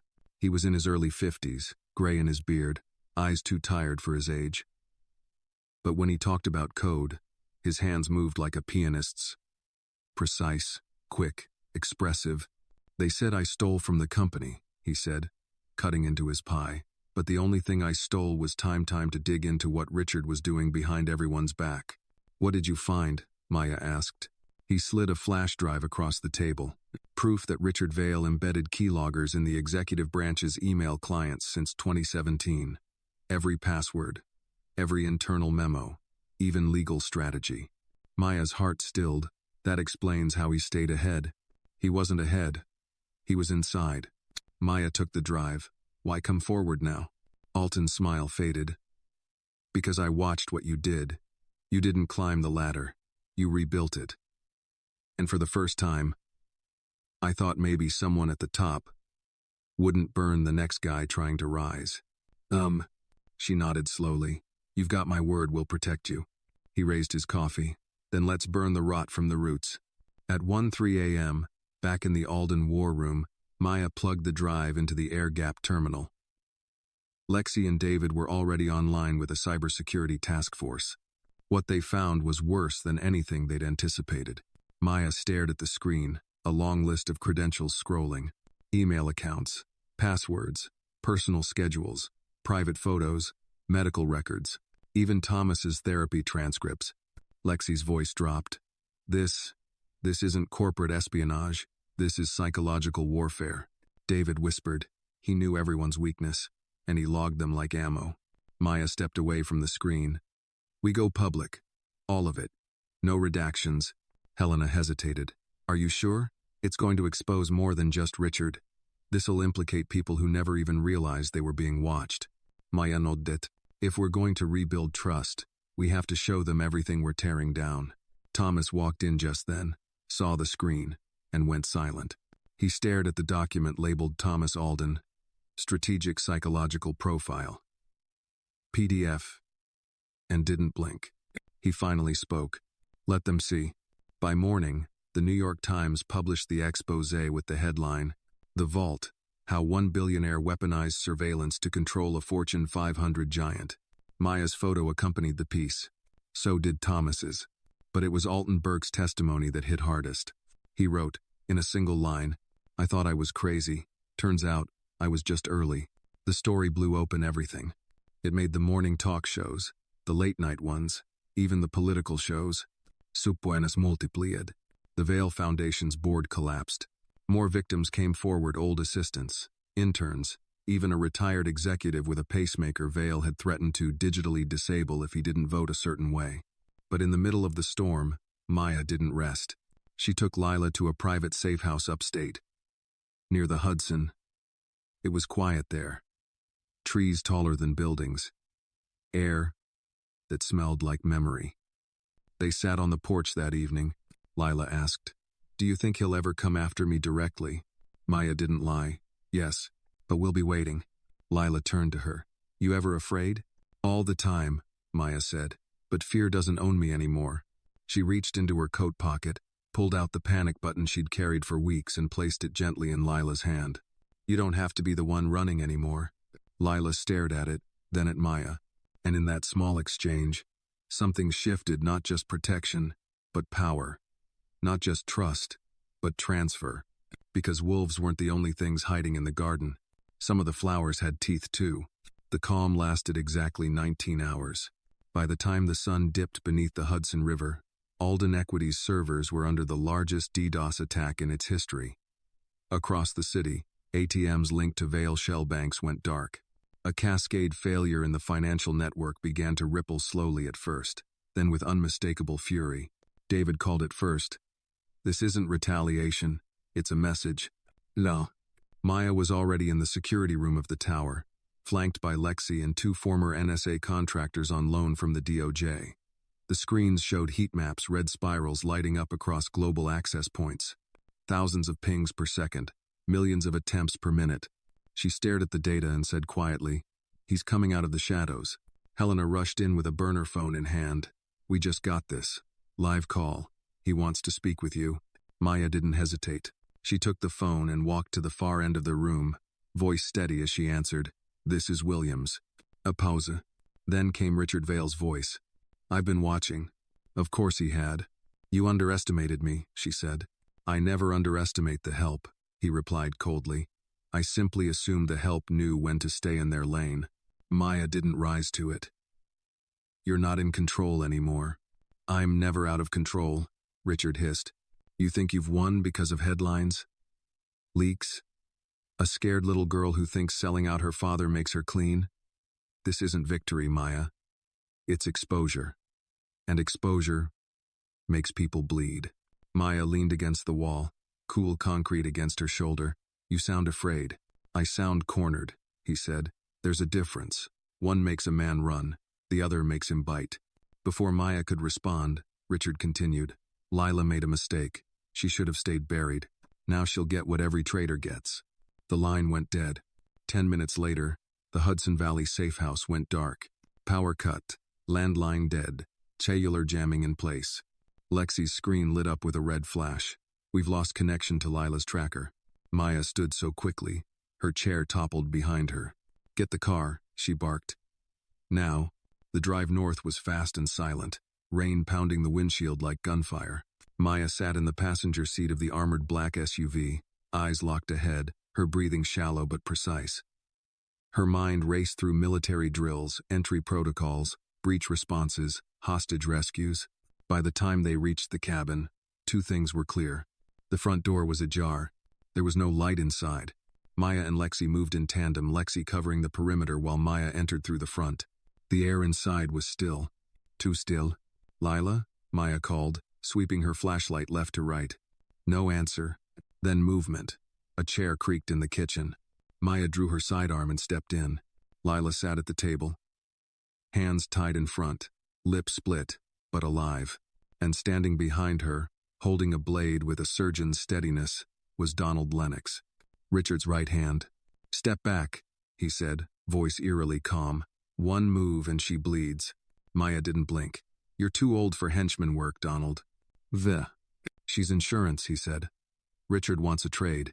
You're not leaving with her." Donald's hand tightened on the blade. "You'll lose both of you if you test me." Maya held his eyes, then without a word, tossed her gun onto the floor between them. "I don't need a weapon," she said. "You brought a knife to a reckoning." Lila looked up, blood on her cheek, but resolve in her eyes.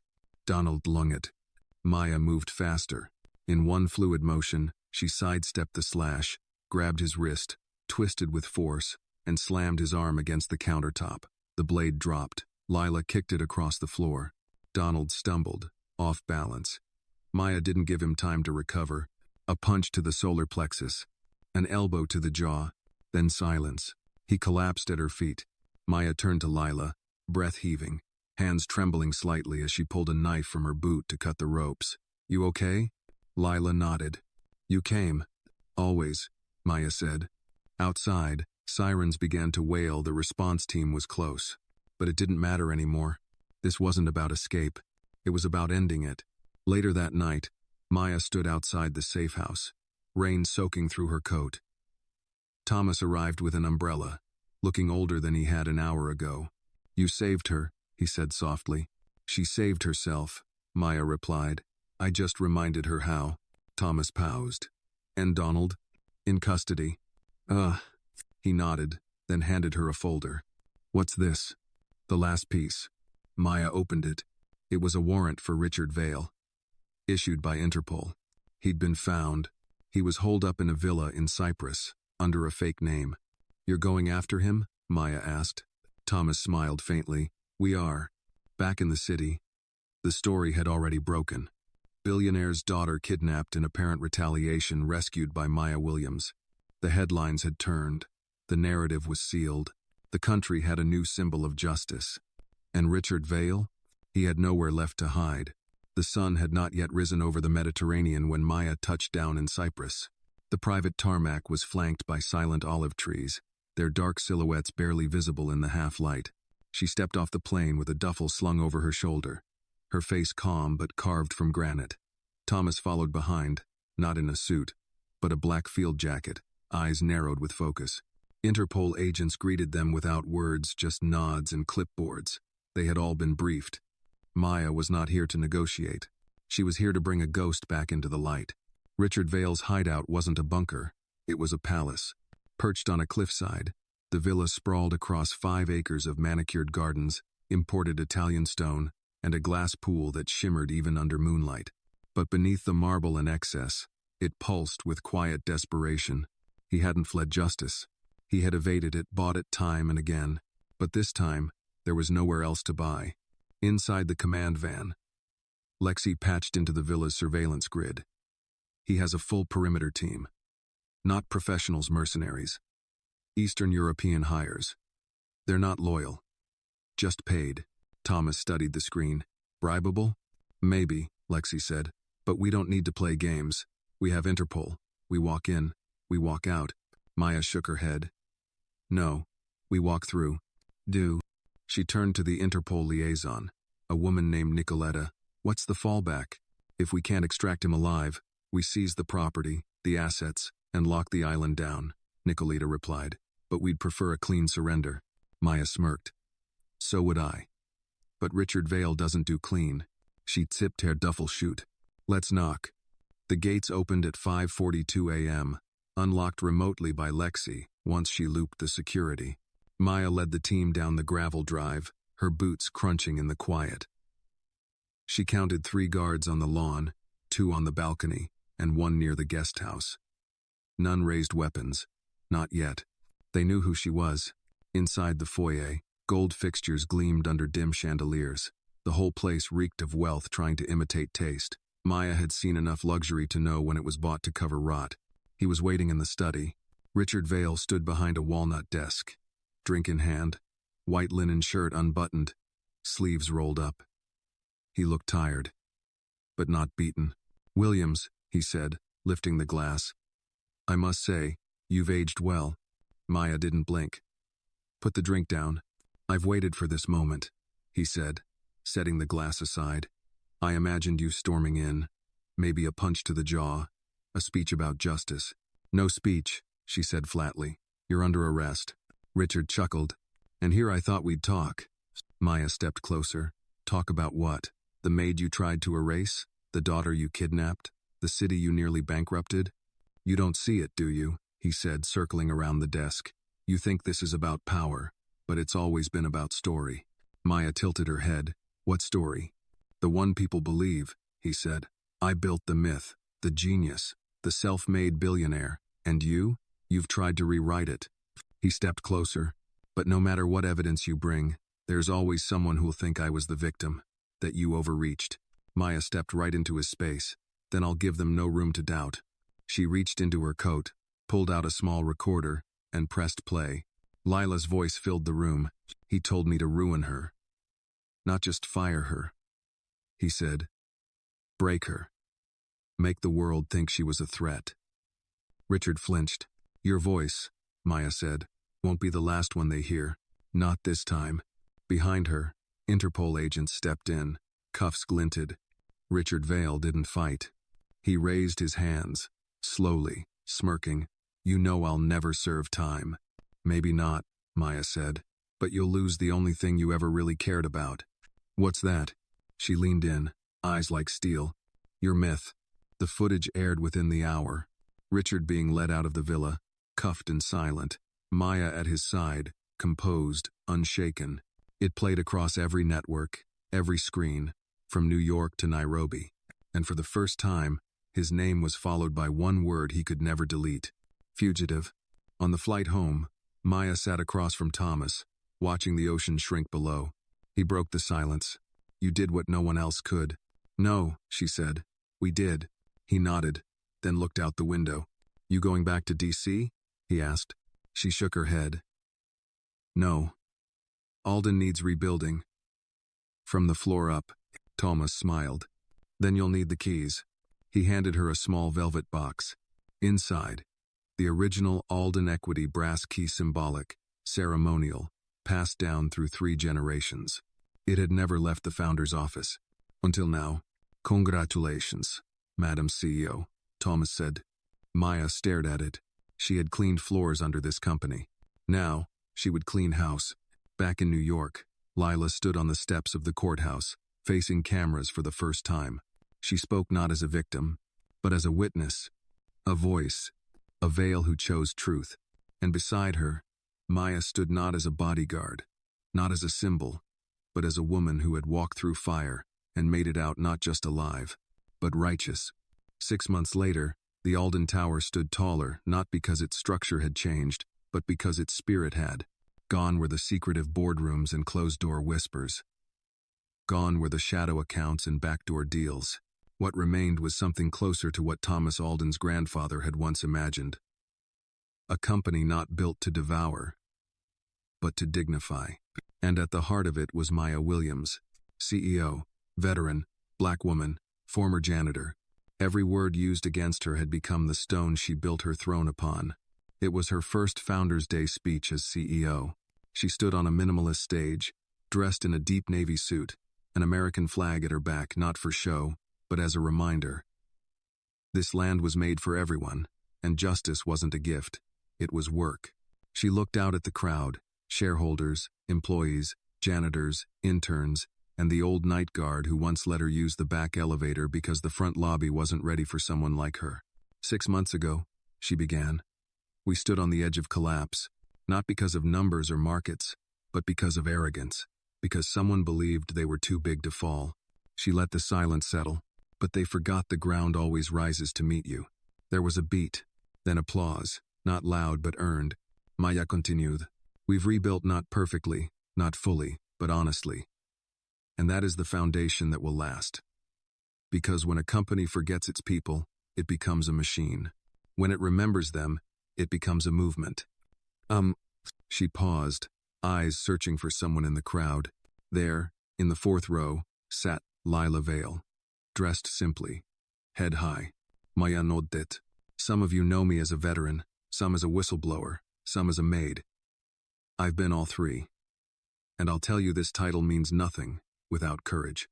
She held up the ceremonial Alden key, now framed in glass behind her. This key once unlocked a door I could only clean around. Now it opens one I keep open for others, because no one should ever have to kick their way into a room they already deserve to be in. The applause rose, real, sustained. When she stepped down from the podium, the people didn't rush to congratulate her.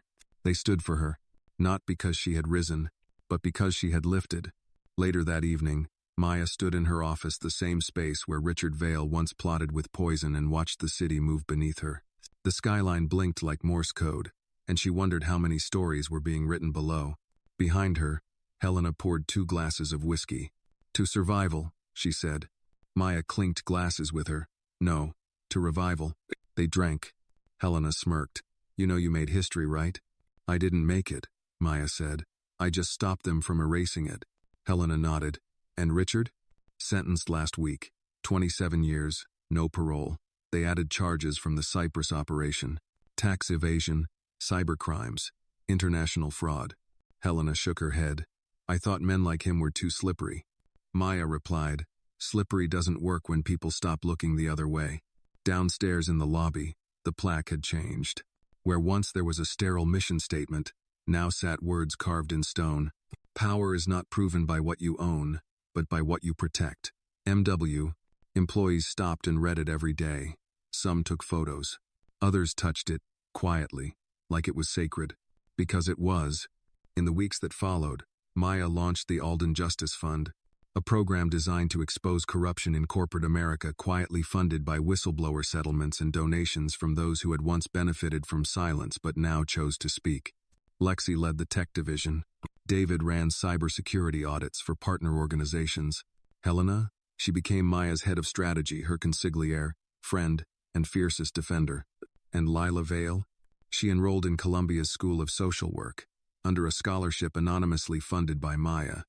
But she knew, they both knew, some debts couldn't be repaid in dollars, only in integrity. One Sunday, Maya visited the old apartment where she once lived.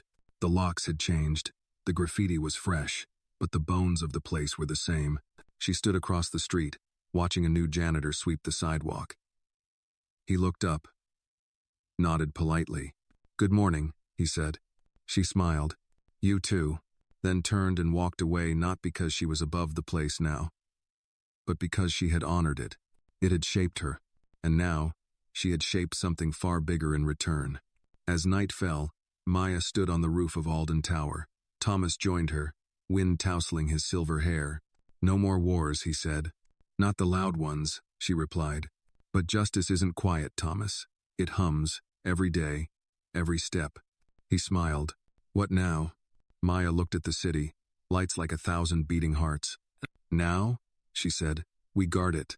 The two stood in silence, not because there was nothing left to say, but because the work spoke louder than words. And this was the legacy she chose. Not wealth, not fame, but the unbreakable power of doing what was right, even when no one was watching. The story of Maya Williams teaches us that true power lies not in wealth or status, but in integrity, courage, and resilience. It reminds us that justice often begins with a single voice willing to speak up, and that standing for what is right, especially when it's dangerous, is what builds real change. In a world where corruption can hide behind charm and money, character becomes the sharpest weapon. Maya didn't rise by stepping over others, she rose by lifting the truth.